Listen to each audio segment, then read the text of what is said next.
Welcome to the Nate KG Podcast, a show dedicated to exploring the nuances of jump rope, where I talk with jumpers of all skill levels, backgrounds, and fitness goals. In this episode, I talk with Brian Shoe at Shoe_B on Instagram. That's Brian Shoe HSU and at Shoebe SHOE_B.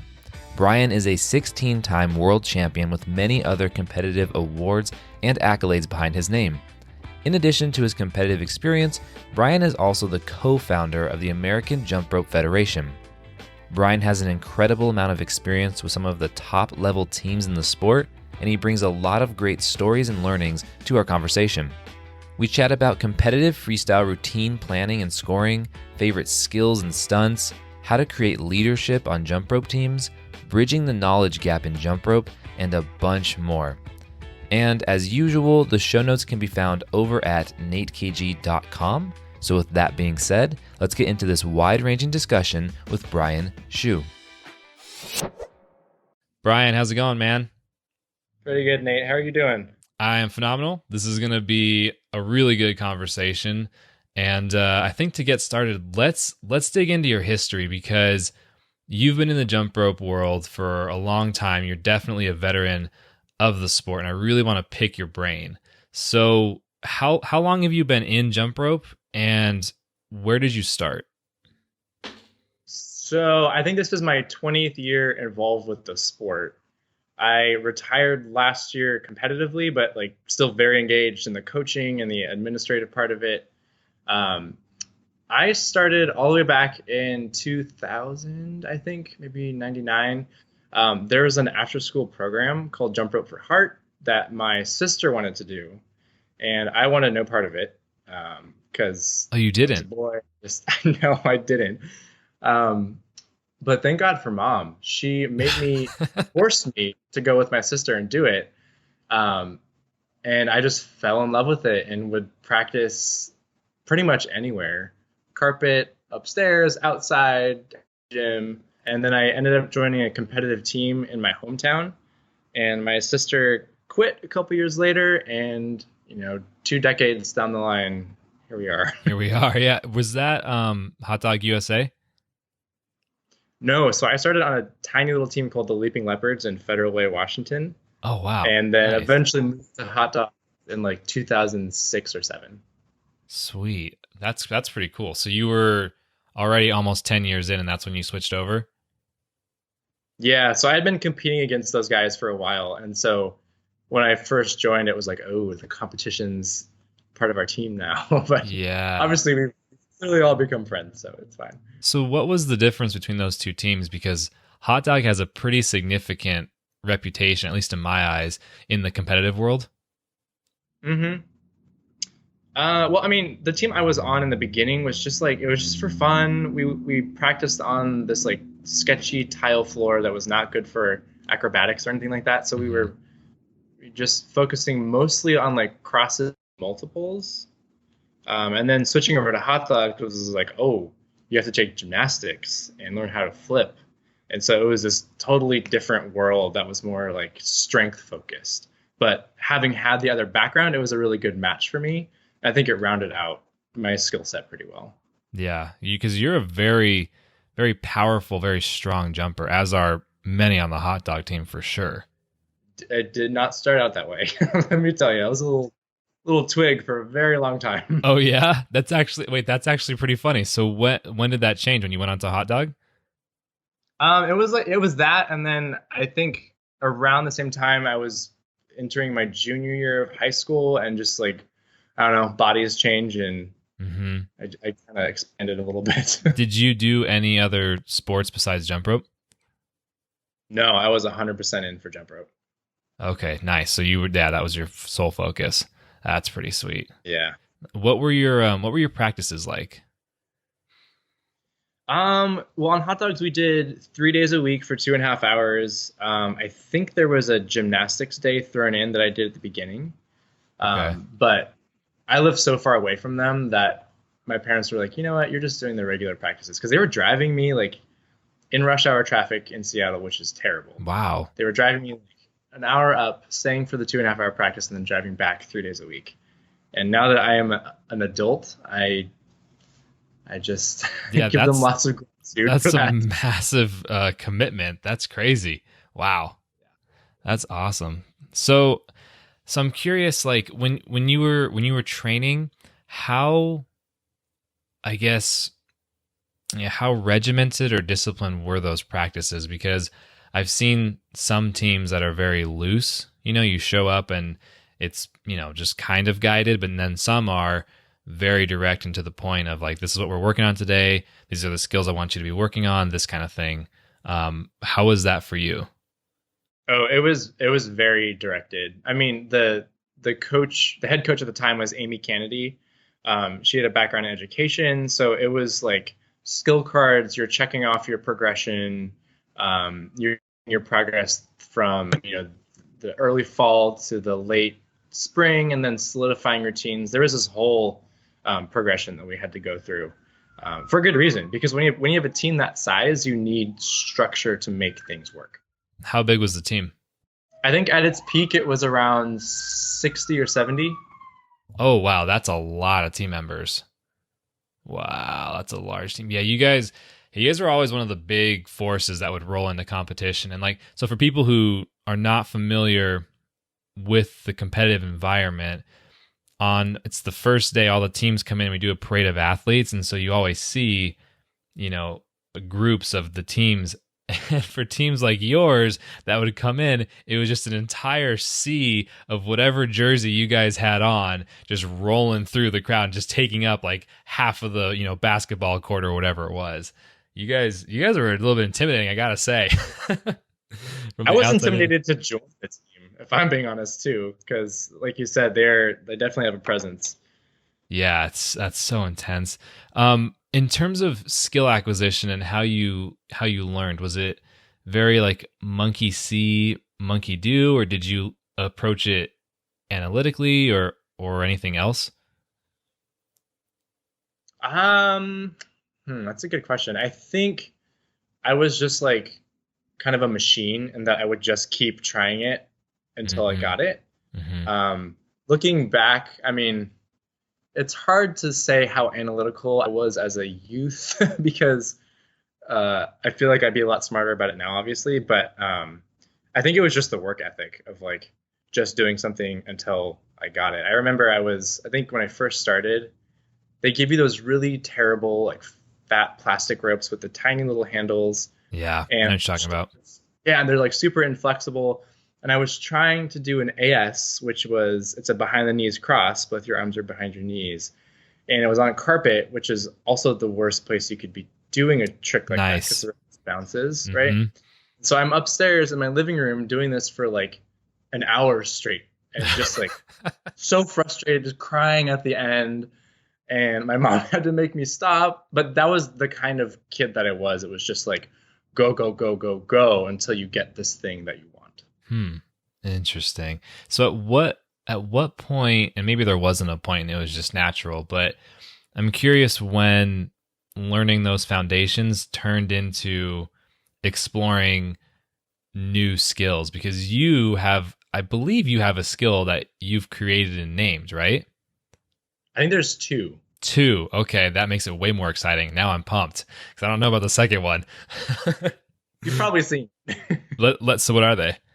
So the first one is the shoemaker, which is it's a push up where you jump off the ground and you spin yourself parallel to the ground and land back in a push up. But during that, you've jumped yourself with the rope. Hmm. So it's kind of like So an that's EK in a way. yeah. The EK is more revolutions. It was a full turn essentially in a push up. Oh, okay. Sweet. Yeah. That was the first one. And the second one is the spider, which is Oh, yeah. it's so hard to describe this. You put your arms on the ground and you put your legs over your elbows. So you're in this like yoga-esque contortiony looking thing and you just hop around in double dutch. How did So you how did you even think to do that? Like that is a very obscure skill to throw in double dutch. honestly, most of the great ideas I've had and my teammates have started out as just jokes Yeah, I where can see that. or like I'm just doing something stupid and someone's like, oh my gosh, you should try that on the ropes. And lo and behold. it works. So the creativity just comes from hilarity, and that's really how things build. Pretty much, yes. That's funny, man. Yeah, the spider is really, really impressive because, and this is gonna definitely have to be linked up so that people can see it. But I really dug when you're in that position and you come out of it into full splits. That's wild. Like that is wild, man. It's so impressive. What was it like to work with the team on Hot Dog? Because you are a legend yourself, and you've worked with other legendary jumpers in the sport, all of you on the same team, which there was a couple years where you had a very, very compact and high level team that you guys were doing shows and competing with, right? Yeah, like 2013 to maybe 2017, 18. And you guys were all living in Seattle with Hot Dog.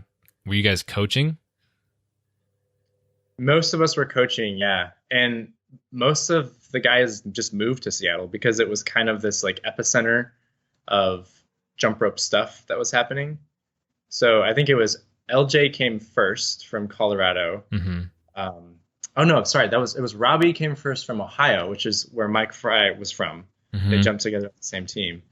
So then once Robbie came over, I think that kind of turned LJ's head toward the Pacific Northwest, and then he made the trip up, followed by Nick Woodard to just basically seal the deal. Like those are probably three of the most physically skilled guys at the time who were jumping, all living and jumping in the same place. Like that just was kind of unreal. Yeah, you guys were dominating. The routines that you put down, specifically your double Dutch freestyles, that was just crazy. I remember watching you guys year after year, and that was the whole thing. Showing up to competition was like, what were the Hot Dog boys gonna throw down? You know, that was a thing. But besides competition, you've been very involved in the sport as well, right? Yeah, definitely. So I started coaching in 2010, I think. Did that for a number of years, and I'm still the fusion coach of Hot Dog USA. And fusion is this style of competition where it's very choreographed and it's more dancey and presentation focused. So I do that for the team 1 day a week, and then the majority of my jump rope time now is focused on running the American Jump Rope Federation, which I co-founded in 2016 with a couple other folks. Nice. So you're just a little bit busy. Just a little. Just a little bit.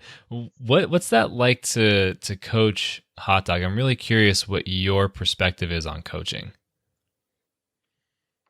Well, in the beginning, I honestly had no idea what I was doing. I mean, you can be a great athlete, but not have a clue how to teach. Mm-hmm. And so that's kind of how I started my coaching career.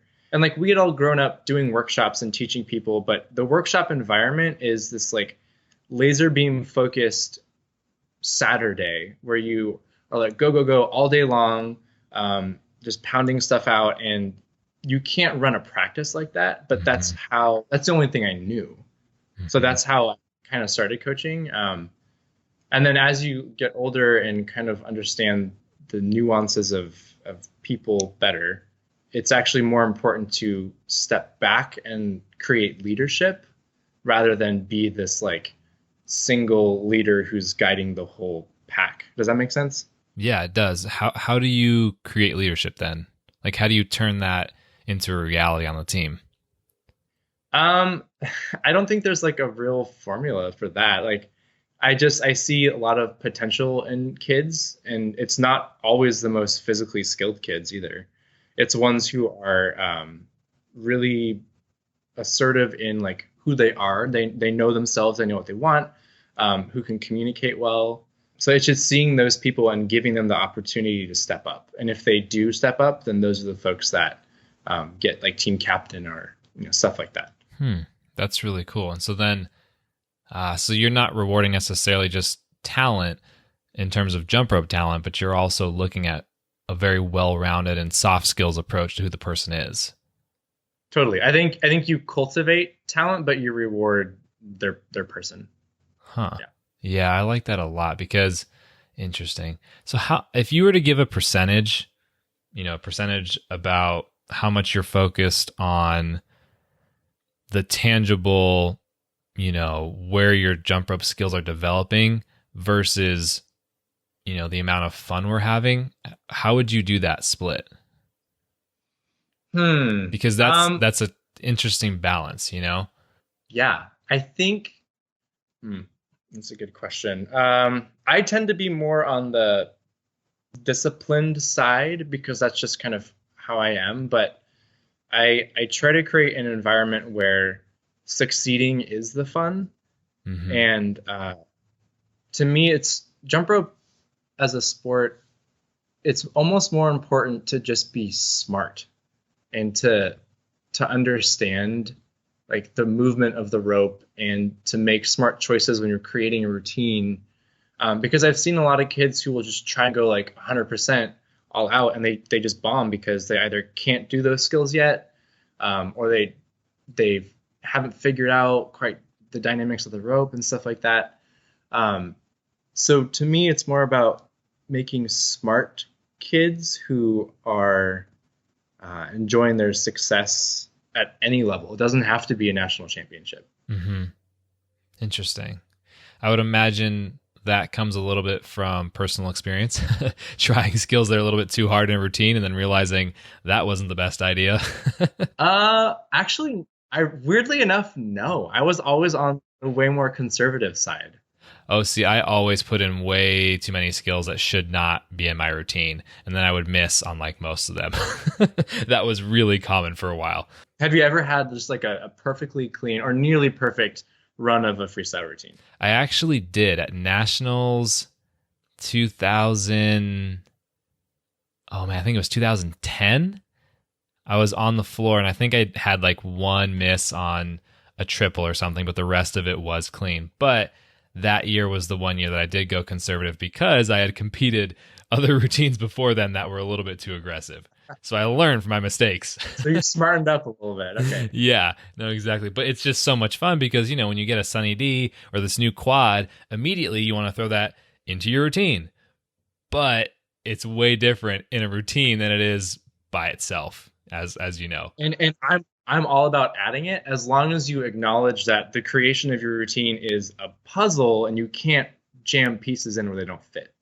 Ooh, I really like that analogy. Wait, you should let's kind of elaborate on that puzzle idea, because I really agree with that, and I think it might actually help to kind of pull back and look at the rules. So, can you kind of describe a little bit about what judges are looking for with the freestyle routine, and then how that relates to it being a puzzle when you're creating it? Right. So in the strictly judging world, right now, judges they have a tablet and they are evaluating each skill that you're performing by pressing a number value. And the number value is determined by a number of things. One is kind of like the base value of the skill. So let's say, and I'm not totally certified in this world, so I'm just going to throw out some examples. Okay. Let's say like a TJ is a 3, but then you add an EB to it, which is one arm restricted behind your back, and so then that variation bumps it up another level. So there's like some modifiers you can add to skills, and so judges are evaluating this really quickly as the routine's happening. That's focused on, so that's a difficulty judge. There's another set of judges who are looking at your presentation style. Are you doing it with good form? Are you moving across the floor and doing interesting variations of skills? So that's the presentation judge. And I will say that a lot of this is changing or becoming more nuanced in the International Jump Rope Union set of rules, which just came out in the last 2 months or so. But at a base level, that's kind of how the judging works. And weirdly enough, maybe this is because I grew up mostly in a system that was more subjective than numeric based, like the one that is now. But I never really worried about what the judges were going to judge me. I just wanted to I had this feeling of like what the best routine would look like. And it just so happened that would also be scored well. Like for me, it was never matching it up to the rule set. Yeah, I can definitely see that because I think there I think there is a little bit of a bias too for someone who does a lot of skills that look very easy. Like so if you were doing your routine and I mean obviously your skills were high level, but if you did it and you made it look effortless and like you were having fun, I think there Hmm. is a bit of judging bias that would bump you up, whether marginal or not, to a higher score because Yeah. of the ease and stuff. That's interesting. So then when you were breaking down these routines and looking at how to build them, you were thinking of them as a puzzle, like putting these pieces together the right way. Is that right? Yeah, definitely. Because like you were saying earlier about the Sunny D, which is a really challenging skill, it's also a hard skill to kind of connect into something else. And Mm-hmm. so after you do it, you have to be smart about the way that you transition into your next skill. And I mean, sometimes people will just go into a push up or kind of stall the rope, but it's like you could be more creative in that realm and still score well. And so that was kind of the thing that I always tried to really finesse is like making sure each skill connected seamlessly into the next one. Mm-hmm.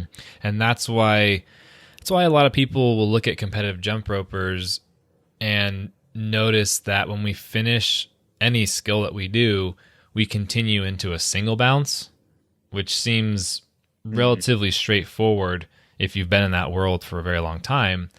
But a lot of jumpers who pick it up for the first time as, adults or, whatever, just later in their life, they might finish a skill with something different, like a swing or just kind of moving out of the way or whatever that is. And so us as competitors, when we finish skills, that's where our mind is at, is automatically what's coming next, because that's kind of how we've been programmed with these routines. Totally. Yep. So we were talking a little bit before we started about things changing a bunch because I'm probably most likely going to be doing a little bit more competition in the coming year or years, right? Yeah, I'm pretty pumped about that too. And we were chatting and you're saying that things have adjusted and we've got a lot of new growth in the sport. Can you kind of elaborate on that a little bit? Yeah. I think I stopped doing freestyle around like 2015 or 16 just because I was kind of swamped with life and work and individual stuff was the first thing to go. But since then, um, one of the biggest changes I've seen have been in like the style of crossing skills that people do. Um, I think LJ really kind of pioneered this wrapping, infinite wrap sort of a sequence Yeah. where the rope is constantly going around some part of your body, but you're never like really jumping it, but it still has some fluidity and appearance like jump rope. Um, and that became a huge thing for a number of years, which I honestly have kind of mixed feelings about. I think sequences like that kind of felt like a run-on sentence to me sometimes, Hmm. where just like punctuate it with something, like do a big multiple at the end, and then go into something else. But if you're just kind of always like spaghetti noodling through the sequence, it just looked kind of weird to me. So that was Spaghetti one thing that noodling. That's pretty I had to accurate. like check myself to like, okay, maybe I'm just getting older and this is the new like cool thing to do, Hmm. right? And I think that has kind of tempered back a little bit. So now it's more crossing and releasing with the wraps, which I am a fan of. Hmm. Um, so that was one big change. And another one, I think, especially out of Asian countries, we're seeing a ton of high level multiples. And by a ton, I mean like the majority of the routine is probably multiples. Yeah. Because in the new system, multiples have been the easiest way to get high level points fast. That makes sense. Okay. Yeah. So I would hope also eventually that kind of gets tempered back and the pendulum swings halfway and we see more variety come out of those kinds of routines. Do footwork skills have any value anymore? No, I don't No. think so. Okay. No. From my recollection, there's not even a matrix for that anymore Hmm. because the sport has just really progressed beyond footwork. Hmm. Yeah. Back in the day, it made sense to have some kind of like a dance element, but now everyone's doing some version of a manipulation or strength or multiples. Yeah. Okay. That makes a lot of sense. Interesting. Yeah, it's really funny how things have changed a whole bunch. Huh.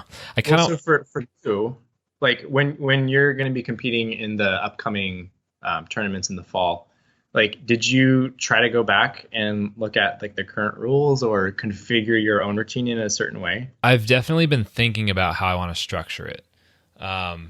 Because I do think that I can put together a nice set of skills. But back to what we talked about earlier, I do want to have something that's relatively conservative because, I mean, I'm not here to try to place first in this tournament. You know what I mean? I'm there to show up and do it after years of not doing it and just kind of feel it again, you know? So I haven't put anything together yet, but my basic structure, I think it'll be relatively standard, is throw together a sequence of quads, somewhere between 5 and 10 of those, some, a tumbling pass or two, definitely another sequence of triples, and then some version of like a manipulation, something or other mixed with some multiples. Because I'm a huge fan of doing releases and crosses and then throwing in, like you're saying, punctuating it with a multiple or something. So what those are at the moment, not entirely sure, but it's probably going to be more on the simple side for now. Okay. Do you feel like age plays any role in how you're structuring this or the conservativeness of developing the routine? Well, I think that just because I've done it a lot, I know that when you get onto that stage, your body's going to feel different, and skills that were easy are not as easy for weird reasons just because adrenaline, which I'm hoping to simulate that a little bit before I get onto the competition floor, but we'll see. It's also, I'm not going to be able to practice extensively before this, so I'm just kind of putting together something that's more clean, rather than a show. But in terms of age, I feel like I'm actually more likely to put down better skills now just because my body is way more conditioned than it was for a whole host of reasons. We didn't touch on your specific accomplishments in competition, but we really should because you're a very decorated athlete. How do you want to do this? I mean, I can list off the ones that have maybe like meant the most to me. Yeah, let's do which world competitions have you competed at, and then what were some of your highest placed national competitions? So I did world jump rope since the very beginning. I think that was 2011. I've placed first at the Grand World Championships a number of times, mostly in double dutch with my guys. I think one of the coolest moments was when we finally won the fusion contest in Florida in 2017, I think. Nice. That was, maybe it was 2018. Definitely like one of the most, I think, like euphoric moments of my life.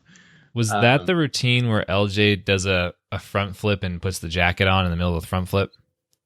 Yes. Yep. Yeah, that was a really amazing routine. I remember that one. That was wild. So that one was like your top most favorite competition moment? Actually, I think 2013 in Tokyo was probably my favorite. So that's the double dutch contest world is held there every year in Tokyo. And we had tried to go in 2011 or 2012 and just bombed. Like, I don't think I've ever destroyed a routine so badly in my entire life. Oh my gosh, and that's the worst feeling. The video, and it was so bad that they cut the lights before we bowed on the stage. No, are you serious? Well, because so the end of the routine, Nick Woodard is supposed to do this like assisted flip with Colleen McCary, and we had already screwed up the timing before that, so them setting up for it was off. And like, she started to jump before he lifted her, and he ended up basically just like pile driving her into the ground. Oh no. So like she's on the ground, they cut the lights, and we just have to like walk off stage and just melt into the ground. Oh, that's the it's funny. What's funny, not funny, but what's interesting about that is that even though all of you were very seasoned competitors, you still have bad days on stage, and it happens. And actually, to that point, it's because we weren't smart. Like, we weren't smart about how we built the routine and what we could do. Like, the ropes that we used were like 20-foot ropes, which is perfect for a big double dutch with like 7 people. Right. But this is fusion. It's supposed to be fast and fluid and clean, and it was just a mess. So it became a learning moment. It was a learning moment. We came back the next year, and the next year it was just us guys. So that was me, LJ, Robbie, Nick, Jesse, and Garrett.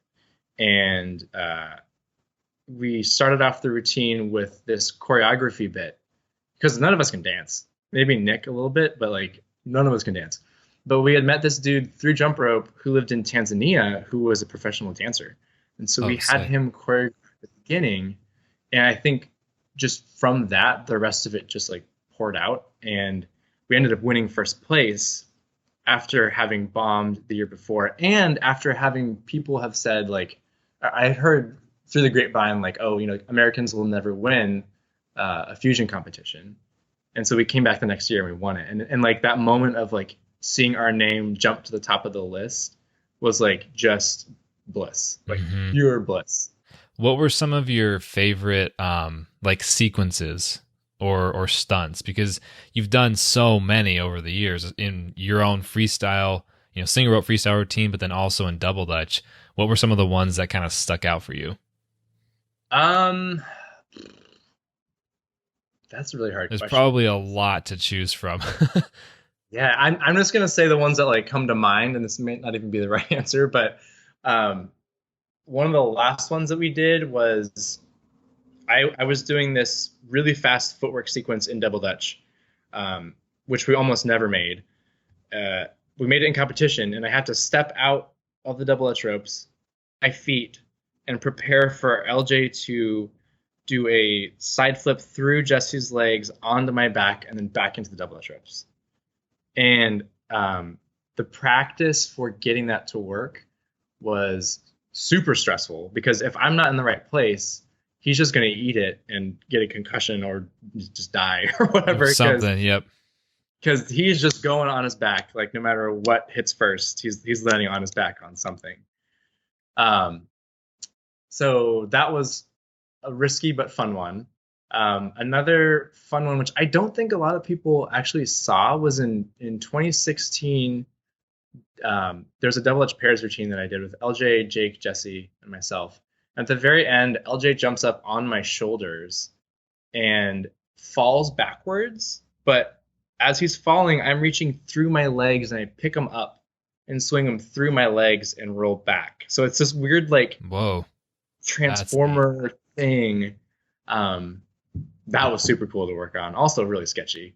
Yeah. He puts himself in more danger than anyone I know. Yeah, that's kind of what makes the routines that you guys do so impressive, is because, you know, we're all holding our breath hoping that you don't eat it. You know? Or that if I do, it's going to be a great show. It'll be great for YouTube. Yeah, right? I don't think that that's exactly the exposure jump rope's looking for. Yeah. Although we were on some like fail Instagram page once. Were you really? Yeah. So there was a trick that we were trying where LJ, of course LJ, would run up and do I was standing in the middle. LJ would run up and do a flip off my back while Garrett would run at my front and do a front flip. Oh, yeah, I know what you're talking about. This is a terrible idea. And they just both ate it. And we somehow ended up on some Instagram page. Oh my gosh. That's funny. I think I know the flip that you're talking about, though. There was a year, I want to say it was 2013 or 2014. It was, I believe you, maybe, I believe you were in this routine. It was you, Nick, Zev, LJ. Is that right? As a Double team? Double edge pairs, yeah. I think so, yeah. Or it was Zev or Robbie. I think Zev did it at Nationals, Robbie did it at Worlds. Oh, okay. And then, yeah, that sounds about right. And then I think LJ did he did a flip on someone's back. I don't know what it's exactly called, where he plants his hands like a wall spin, basically. Oh, yeah. Yeah, totally. Yeah, he was a wall spin on someone's back, which was like that was really cool. And that must have taken a lot of stability on whoever was the wall to hold up LJ doing that on their back. I'm almost always the wall. I'm 6'2" and bigger than everybody else. So So you would if I know. can't flip, I will just be the base. Yeah. Oh my gosh. That's pretty funny, man. What gets you most excited about jump rope? And has that changed over the years? Uh, it's definitely changed over the years. I remember like the early years, all I could think about was like just doing tricks. Like I was taking the SAT, and during the writing portion, I'm pretty sure I stopped for like 15 or 20 minutes and was just thinking about jump rope tricks. That's funny, man. I know that So then, feeling.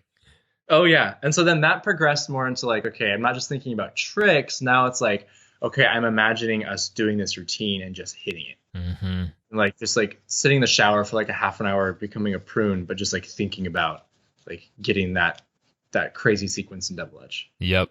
Um, and so now that I'm not competing anymore, I think I'm still kind of in a gray area. Like I'm finding ways to still be involved that are like really exciting. Because like obviously when you're performing, there's just like a biochemical reaction. Like it's the lights, it's the adrenaline. Like you feel in that moment. And when you're no longer doing that, I think you have to find other ways to really still be enthusiastic and involved. And I think right now the first thing that comes to mind for me is seeing the kids really take off and do well, which sounds like such a parenty, like adult cliche, but it's true. But it's true. Yep.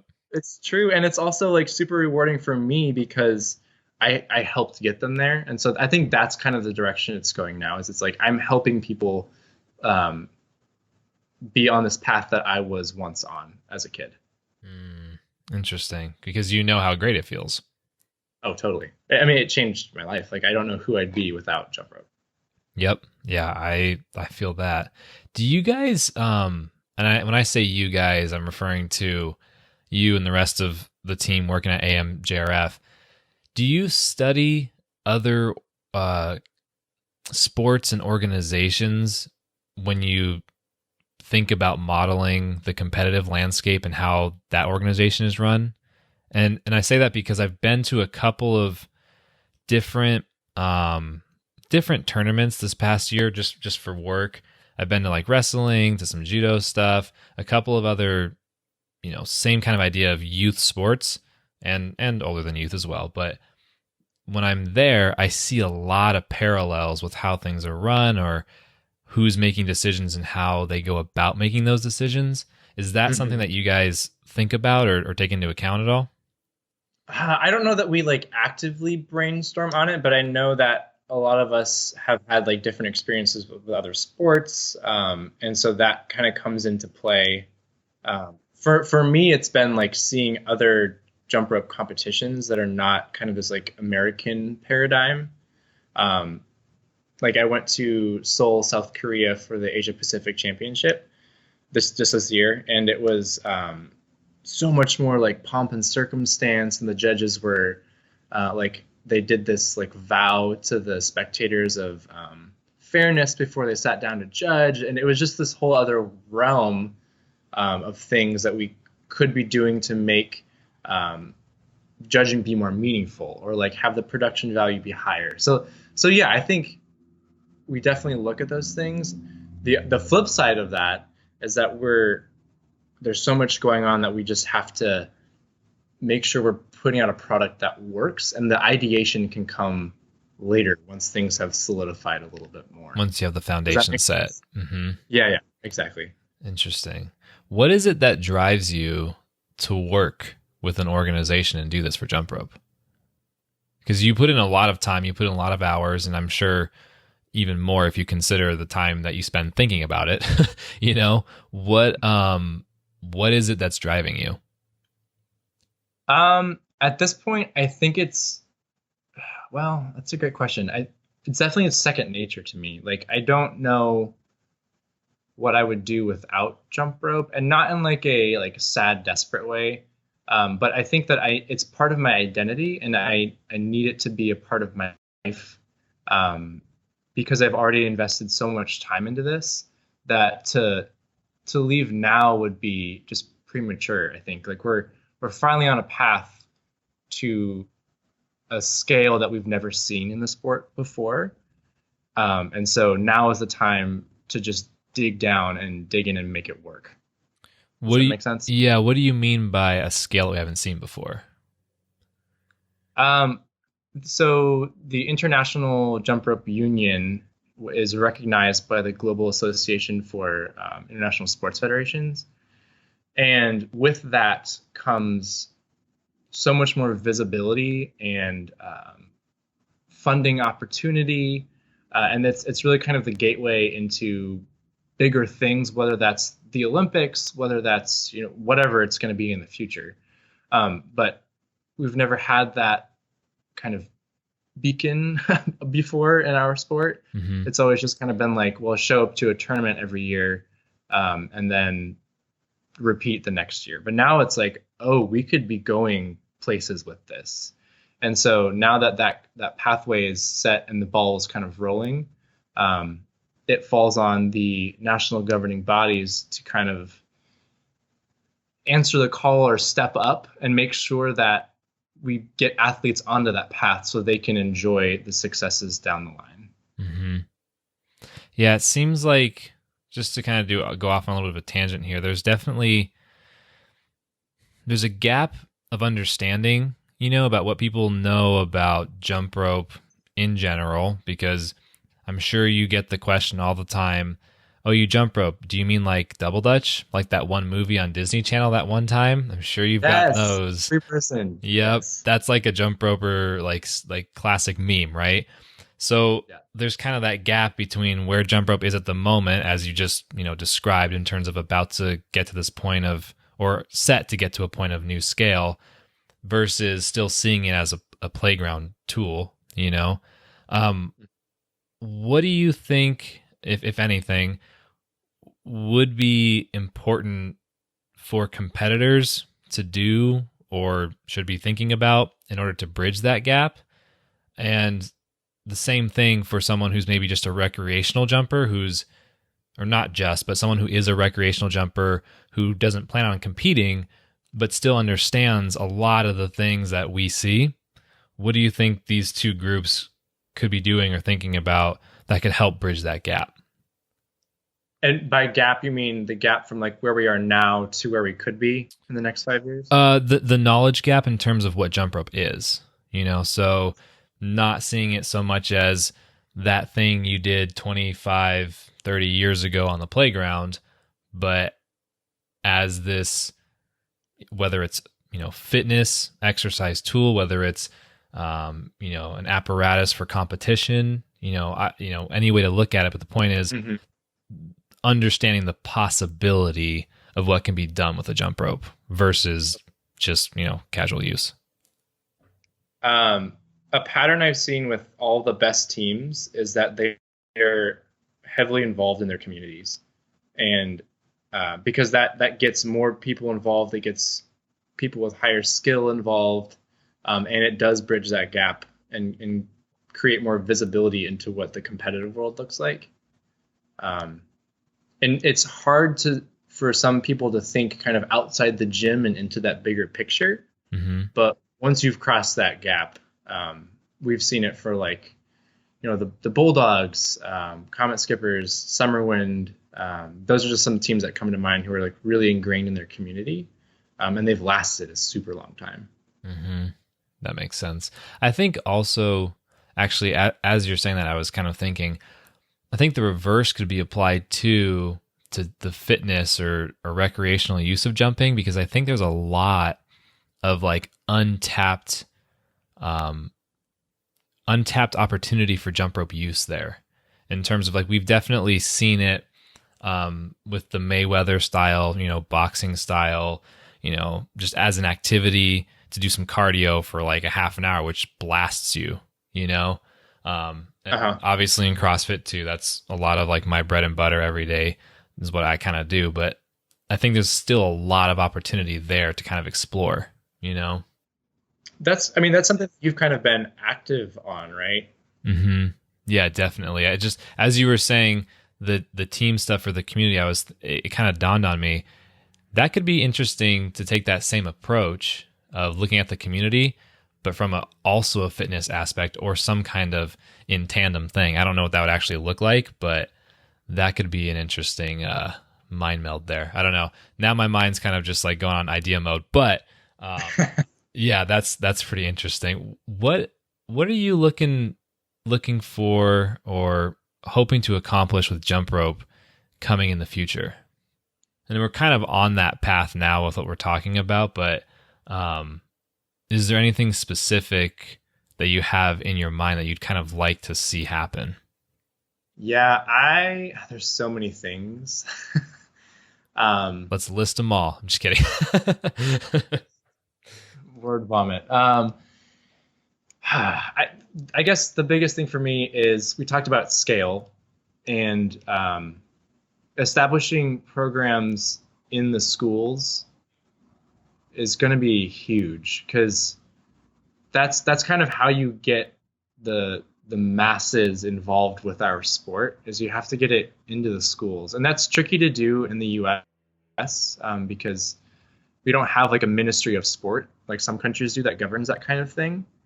But if we can really develop that like grassroots program, I think that is going to be a game changer. Because right now you look at the competitive landscape, and it's really like you have a couple of regional tournaments spotting around the country. There's two national championships you can go to, but there isn't like that just local. Your school is doing a jumpathon type thing where you show up and just do a 30-second speed and who wins. Like that doesn't exist yet. And I think that if we can create that entry level opportunity to compete, that's going to open the floodgates to a scale that we haven't really seen before. Yeah, I can see that. That would be really cool to see a jumpathon. That'd be awesome. Have you guys done that or talked about doing that at least in like Seattle or anything? There's like local programs that have done it around Seattle, but it's just finding the manpower to scale that up, reproducible. That's the challenge. Yeah, when that you is have a real challenge. other things you have to take care of. Yeah. Huh. What's your favorite place you've ever jumped at? Because you've been all around the world jumping, I'm assuming. I have. Yeah. Favorite place. Oh, Could be a place or an event, either way. yeah. I think maybe Bermuda. Bermuda. It's just That's cool. It's just this gorgeous island, and the trips there have just been fun. Like jump rope is a focus, but it's also just like hanging out with people and kind of just living the island life for a little bit and getting away from work for a week. Yeah. Like that's been spectacular. That sounds like a vacation. It's amazing. It really is. Like it's a quote unquote like work vacation, but it's some of the best memories that I have. Yeah. What has jump rope taught you? Well, I mentioned this earlier. I really don't know what kind of person I would be without jump rope. When I was growing up, I was super shy. And I remember performing was like this traumatic experience, super stressful. Oh no. But I mean, that's part of the sport. Like you have to do it. And for some reason that did drive me away. I remember I was at the Mason workshop, which is one of the biggest workshops in the country. I was invited on staff, which was this big privilege. And so of course that was just stressful for me. And I was doing my freestyle and I missed. And instead of just like continuing on or bowing and waving, I'm pretty sure I just like fled the floor. Oh my gosh. Which probably seems so uncharacteristic of me now, but like that jump rope taught me to just like perform, relax, be confident in yourself, and like be okay addressing a crowd and speaking to a crowd. So like just that leadership aspect has been huge for sure. So I don't know the kind of person that I would be now if it wasn't for that. Huh. Yeah, jump rope really does. it kind of forces you up on a stage and you have to get real comfortable real fast, or not, and you learn that it's not that big of a deal actually, like That's later. Do you have any like show horror stories where you just like kind of fell apart Well, during your show? so I don't really have a show horror story because I don't have an extensive list of shows. I did the same thing that most people do where they do like jump rope for heart stuff for schools. And then I did a couple of higher level performances, after high school. But this one time when I went to go see, so I switched teams towards the end of, I think the end of high school. So I had driven down to San Diego to meet up with Melinda on the Coronado Speed Spinners and like her team. And this is the first time I ever jumped with the team, right? And like, I'm a dude. I went to this team. It's mostly, actually, it was all girls except for like a couple of like the really young boys. And so we're doing some kind of double dutch thing, and I think we were doing a frog hop, handstand hop in double dutch, and I was demoing it, and I like jumped up for this is I think actually worse than a performance mishap, but I went up for the frog, and then it was like late at night and I totally let out like a small fart in the middle of the handstand, and then like for sure the whole double dutch team heard it, and I was like, sweet, I'm gonna see you guys later. I didn't actually leave or anything, but what's that? You just got a new nickname that you probably didn't know about. Yeah, I hope I don't. Like, yeah, it's dude, it was a real bummer. And yeah, that was, in terms of traumatic, I was like, well, I guess we're either going to be friends or not now, Oh man. Yeah, that was friends out. Yeah, no, it all panned out because, most people in jump rope are totally cool. But, oh man, that was a moment where I like turned totally red and I was like, this sucks, But I've actually known a lot of jumpers who have that same thing has happened where they've jumped up for like a handstand and then like, farted or whatever. It's pretty funny. But yeah, so I think Nick did that comment skippers just during a backflip in front of like 400 kids. No way. Are you serious? Yeah. I like that you just kind of like threw Nick in there for that too. So that way, like if he ever hears us, he'll be like, oh, sweet. Thanks, Brian. Nick and I have a very close relationship, and we love to embarrass each other, so it's totally nice, fine. Solid. Yeah, we've done a lot of good chatting, man. I think this is probably a good time to come up on the main question of the podcast, which we have touched on, but still want to ask it, which is, what is jump rope to you? What is jump rope to me? And it could be a variety of things too. Yeah. Oh, I'm getting like super conceptual about this because that's just how I am. But like most of the activities and the sports and the things that we as people do are kind of just mechanisms to bring together people for a common cause or common purpose, or to kind of like retool our bodies or minds. Like jump rope is just an avenue that I've chosen to help me grow as a person and grow physically and mentally. And that's like super fluffy and high level. But when I think about the stuff that it's taught me, like we talked about earlier, totally invaluable. I think that I'm in a unique place in my adulthood in that I'm still super physically active because I had a sport that kept me there throughout high school, after high school, college, post-college, all that stuff. So it's kind of like a way of life almost. That sounds really cheesy, but no, but it's true. Mm-hmm. It's totally true. A way of life. I really like that because it's just literally, it's part of your being, just part of who you are. Yeah. And the way that I'm involved with it has changed. It's still there constantly. Mm-hmm. Yeah, I feel that too a lot. The same thing is in terms of changing the way you're involved with it. I could have never, ever predicted that what I do day to day now is what I would be doing with jump rope if you had asked me, 5, 8 years ago. You know what I mean? That you'd be recording a jump rope podcast. Exactly. No, seriously. Like I would have never. I actually, I think I had thought about that, years ago. I think right around when I started college, I thought about what that would be like, and I just couldn't conceptualize what I would even talk about with jump rope. You know what I mean? I was like, how do you just got to go to the gym and then jump with someone? And now that's like totally changed, Yeah, this has been a really, really solid podcast, man. I definitely want to be respectful of your time. I think that we've kind of gotten to a nice little stopping point here. But yeah, this has been so good. And thank you so much, Brian, for taking the time to chat with me about all this jump rope stuff. Yeah, dude, no problem. You're a great guy. I of course follow you on Instagram. I can't wait to see this fantastic routine that you put together. I don't know if it's going to be that special, so I wouldn't hold your breath. I'm giving you all the likes, and you have all my support. Sweet, thanks, man.